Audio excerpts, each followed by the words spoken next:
Assalamualaikum dan salam sejahtera. Saya Nur Amanina Batrisya binti Kamarul Zaman melaporkan untuk Duling TV. Pada hari ini, Sekolah Menengah Kebangsaan Agama Durian Guling melaksanakan program amalan Guru Penyayang. Mari sama-sama kita saksikan.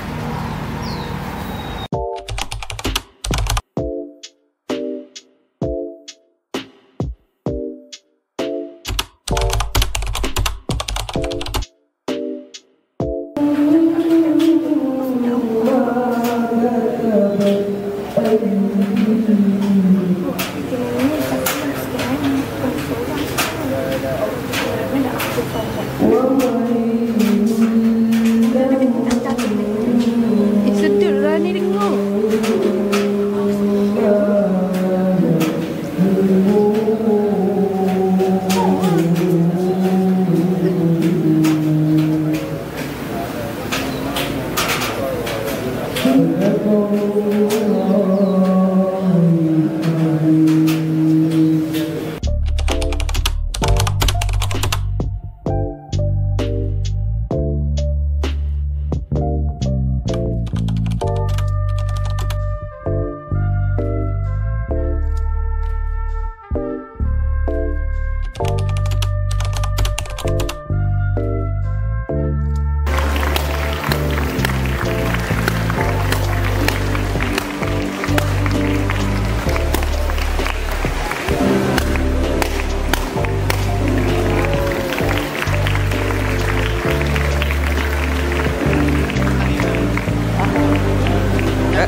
Saya bersama Cik Saidi bin Saleh di mana Pegawai Pendidikan Daerah Barang Sektor Pembangunan Kulit. Saya ketua. Saya ingin bertanya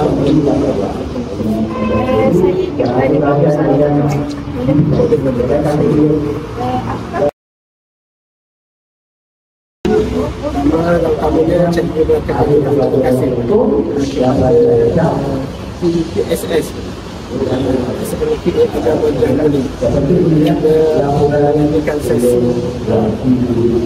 terlibat sama dalam menjalankan program dengan bahagian Guru Penyayang. Kita di peringkat daerah Barat kita telah melancarkan keseluruhan sekolah daerah Barat terlibat dan menjayakan program Guru Penyayang di peringkat sekolah masing-masing. Kerana selaras dengan kehendak Kementerian Pendidikan Malaysia pada tahun 2022 lagi program Guru Penyayang telah diarah dilaksanakan di semua sekolah di Malaysia. Guru Penyayang ini diadakan dengan bertujuan memastikan guru-guru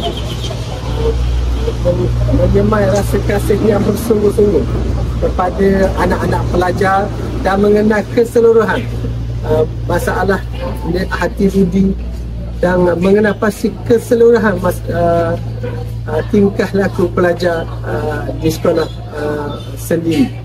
Jadi dengan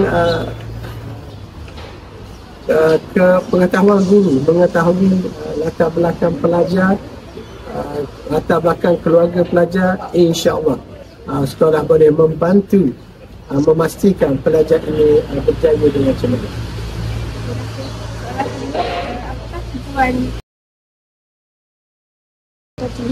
Tujuan program dilaksanakan bagi memupuk keseluruhan guru tentang program ini dan semua guru bertindak sebagai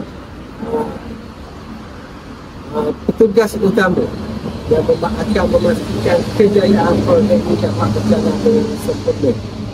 Dan juga guru mesti bersungguh-sungguh melaksanakan program ini sehingga mencapai matlamat sebagaimana yang diinginkan. Dan itu saja. Sampai di sini saja laporan kami pada hari ini. Saya Nur Aimi Syahira binti Hasan melaporkan untuk Duling TV. Sekian wabillahi taufiq.